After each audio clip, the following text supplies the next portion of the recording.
Assalomu alaykum. Bugungi videoda tranzaksiya qo'shish jarayonini ko'rib chiqamiz. Ilovani oching va quyi panelda plus tugmasini bosing.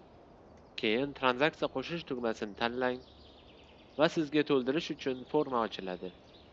Shaklni to'ldirayotganingizda daromad yoki xarajat turini tanlang.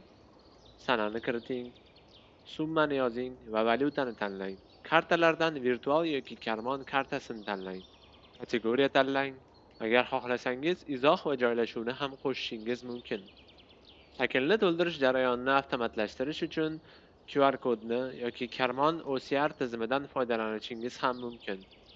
Misol uchun, QR kodni skanerlash orqali summa avtomatik tarzda kiritiladi.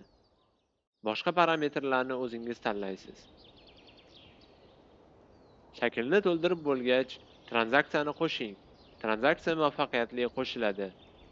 Asosiy sahifadan tarix sahifasiga o'tsangiz, u yerda xarajat va daromadlar tarixini alohida ko'rishingiz, sana, karta va kategoriya bo'yicha filtrlashingiz ham mumkin.